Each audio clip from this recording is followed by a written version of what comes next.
All right, so today let's do a deep dive into something really, really mind-boggling. Okay. Different perspectives on consciousness and reality. Sounds good. We're going to be exploring these concepts through an interview with a cognitive scientist, Hmm. and this guy might just have the highest IQ ever recorded. Oh, wow. I think somewhere between 195 and 200. Wow, that's incredible. That's compared to Einstein's estimated 160 and Newton's 190. Oh, wow. In this interview, he talks about his theory of everything, Okay. which he calls the CTMU, the Cognitive Theoretic Model of the Universe. Okay.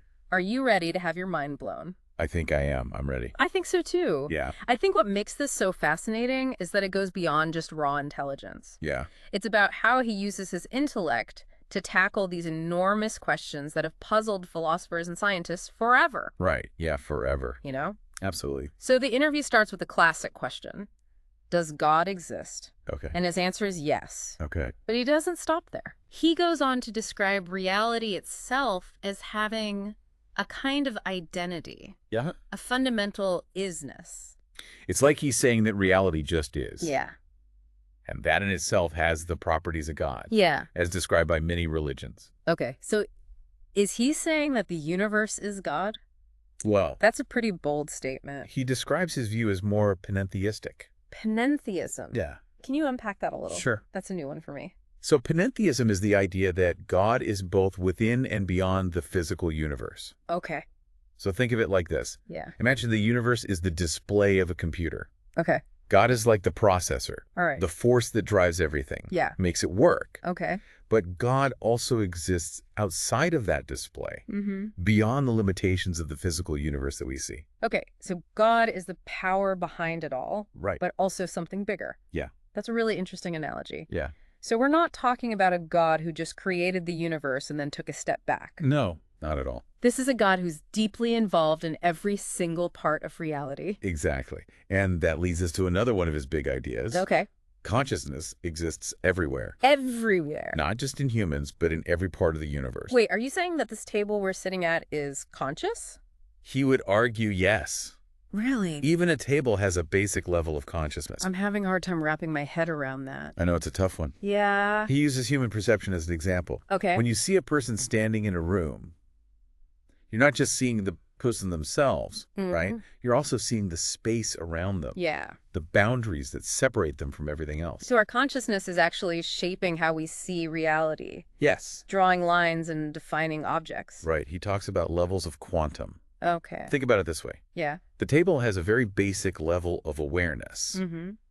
but it needs our human consciousness to perceive it fully Mm. and understand its purpose, Oh. like whether it's for eating or working. So if consciousness is literally woven into the fabric of reality, Yeah. does that mean we don't actually have free will? That's where his concept of metacausation comes in. Okay. He challenges the usual way we think about cause and effect. Hmm. The idea that one thing leads to another in a straight line. Yeah. When we talk about free will, we usually picture that straight line, right? Yeah, I guess This you could- happens and then that happens because of it. Exactly. Yeah. But he says it's more like a closed loop, where the future can actually influence the past.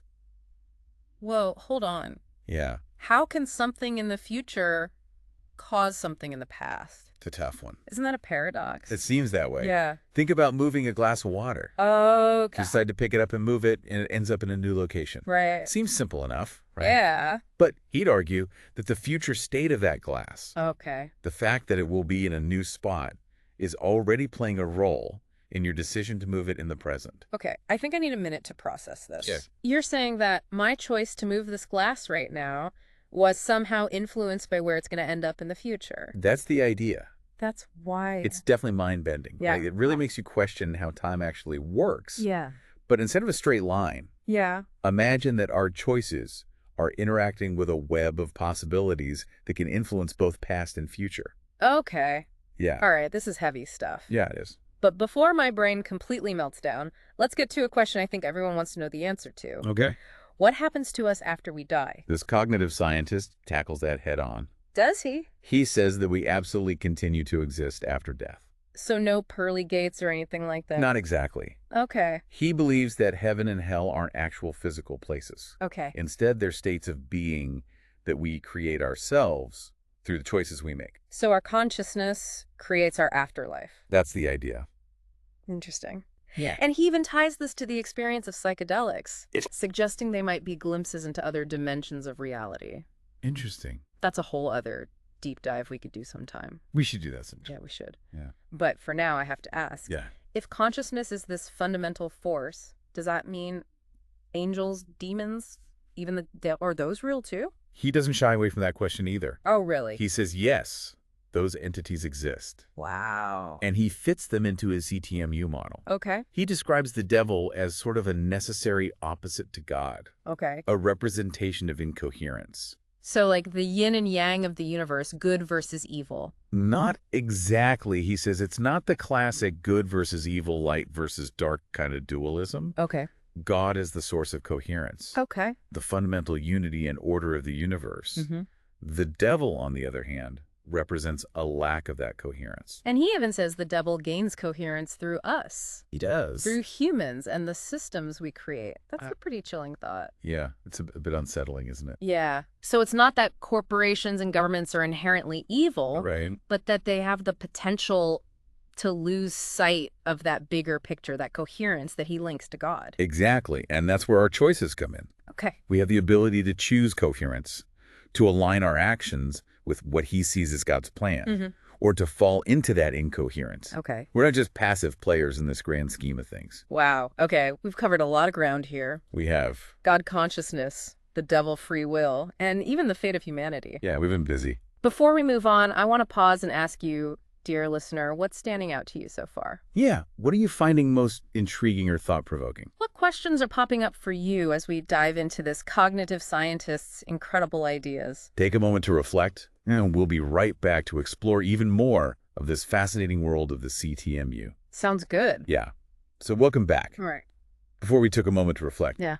we were talking about some pretty mind-blowing stuff. From a God who's both a part of and bigger than the universe. Right. To the idea that even inanimate objects have some level of consciousness. Yeah, it really is a lot to process. It is. So Yeah. let's unpack this concept of metacausation a bit more. Okay. You said it involves a closed loop Yeah. between the past and the future. Right. But how does that actually work? It's tough to grasp Yeah, because we're so used to thinking in a linear way. right. But instead of a simple chain of events where A causes B, then B causes C, Yeah. imagine a feedback loop. Okay. It's like the end of the chain circles back and influences the very beginning. Okay, so it's not just a one-way street. Not There's some sort of back and forth happening across time. exactly. Okay. And this cognitive scientist says this back and forth is crucial to understanding free will. Okay. Because if our actions were totally determined by the past, Yeah. there wouldn't be any room for real choice, would there? So you're saying that the choices we make in the present are somehow influenced by what we'll do in the future. Yeah, That seems kind of paradoxical. it does, doesn't it? Yeah. But remember, he's challenging our whole understanding of time. He says the future isn't some fixed destination. Right. It's more like a realm of possibilities that we're always interacting with through the choices we make right now. So we're navigating through this ever-changing landscape of possibilities, and our choices are actually shaping that landscape as we go. That's a great way to put it. Okay.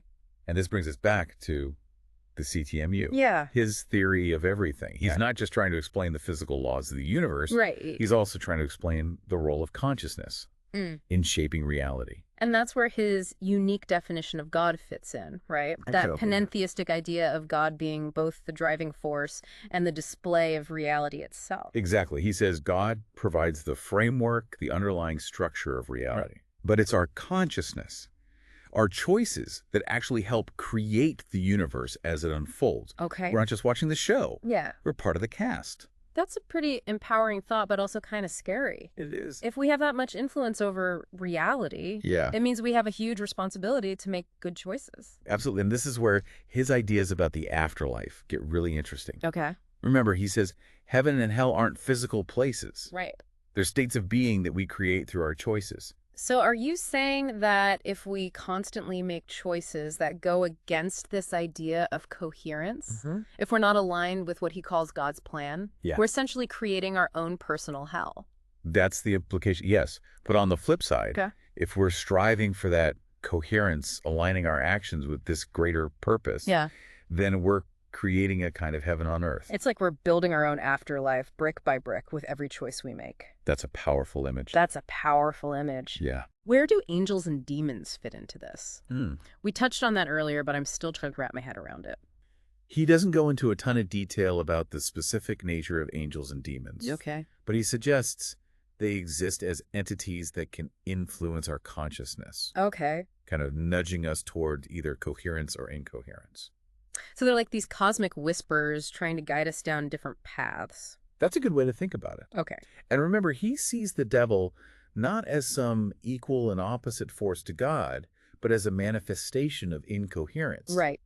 The devil lacks that fundamental unity and purposefulness that he associates with God's creation. And he says the devil can gain power through humans. Yeah. Through the systems and structures we create, right? Yes. He points to organizations like corporations and governments as potential examples. Okay. He suggests that because these systems are so powerful, Yeah. they can easily become breeding grounds for incoherence, places where self-interest takes priority over the greater good. Okay, so let me see if I'm getting this straight. Sure. God represents coherence, the underlying unity and purpose of the universe. Right. The devil represents incoherence, the fragmentation and chaos that happen when we stray from that unity. And we as humans are caught in the middle, constantly making choices that either contribute to coherence or incoherence. Exactly. And those choices shape not just our own lives, but the very fabric of reality. That's a great summary. It's definitely a complex perspective. Yeah. But it really invites us to think about how interconnected everything is. Yeah. How our choices ripple outwards and affect the whole. It's heavy stuff for sure. It is. But it also feels kind of hopeful in a way. Yeah. Because if we have that much influence, it means we also have the power to create positive change. Exactly. Yeah. That's what makes his ideas so thought-provoking. Yeah. He's not just presenting a theory. He's inviting us to participate in this grand cosmic dance of creation. Before we move on to the final part of our deep dive, I want to pause again and invite you, our listener, to join the conversation. Yeah. What are your thoughts on all of this? Does this resonate with you? What questions is this raising for you? Take a moment to ponder these ideas, and we'll be back soon to wrap up our exploration of the CTMU and what it means for our understanding of ourselves and the universe. Welcome back to our deep dives into the mind of this incredible cognitive scientist. Really incredible. It's been a wild ride. It has, hasn't it? It really has. Yeah. We've been wrestling with some seriously big ideas. We have. And I think it's important to remember that even with an IQ of 200, no one has all the answers. That's so true. And honestly, that's part of what makes his work so fascinating. Right. He's not afraid to ask the big questions, even if the answers are still out there somewhere. He's definitely not giving us easy answers. No, he's not. That's for sure. Right. But he is offering a truly unique perspective on some of humanity's oldest questions. Who are we? Why are we here? Yeah. What is the nature of reality? Yeah. What happens after we die? And he's doing it by pulling together insights from so many different fields. Yeah. Physics, mathematics, philosophy, even religion. It's incredible. He's creating this incredible tapestry of ideas that challenges us to think way outside our usual boxes. Okay, so let's try to connect some of those threads and see what kind of picture emerges. Okay. We've talked about the CTMU, his theory of everything, which suggests that consciousness is fundamental to reality itself. Right. We've explored the concept of metacausation. Yes. The idea that the future can influence the past just as much as the past influences the future. A lot to think about there. And we've touched on his panentheistic view of God. Yes. A God who's both part of the universe and bigger than the universe at the same time. It's a really interesting concept. And let's not forget his ideas about the afterlife. Yes. Where heaven and hell are self-created realities. Right. Based on our choices. Based on our choices, yeah. And where angels and demons exist as forces that can influence our consciousness. It's wild. Woo, it's a lot to take in. It is. But if we step back and look at the CTMU as a whole, yeah, it's really a framework for understanding the universe as a self-creating self-organizing system. Right. A system where consciousness isn't just an observer, Yeah. it's an active participant in creating reality. And that's where this cognitive scientist's ideas become so relevant to us as individuals. Okay. Because if we really are co-creators of reality, Yeah. it means our choices have meaning and power that go way beyond our everyday lives. We're not just choosing what to have for breakfast or what to wear to work. We're making choices that contribute to the overall harmony or disharmony of the universe. Exactly. We're shaping our own destinies and the destiny of everything around us.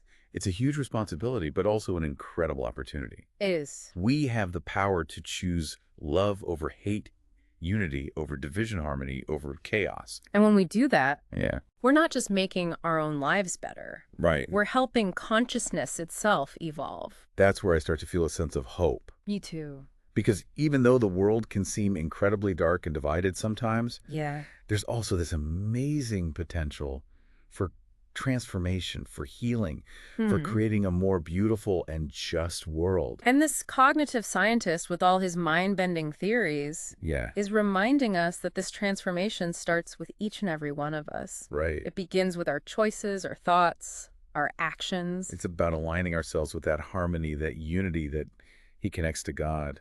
So, dear listener, what does this all mean for you? How does it resonate with your own understanding of the world?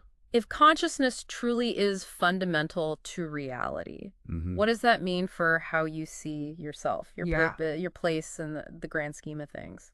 This cognitive scientist has given us so much to think about, so much to explore. He has. If you're intrigued by his ideas, Yeah. I encourage you to dive deeper into the CTMU and see where it leads you. I think that's great advice. You might just discover entirely new ways of understanding the world and your place in it. Remember, the journey of discovery is often just as important as the destination itself. It is. Keep asking questions. Yeah. Keep exploring. Keep challenging your assumptions. That's what real learning is all about. It is. And that's what the deep dive is all about, too. Absolutely. Thanks for joining us on this amazing journey. Until next time, keep diving deep. See you next time.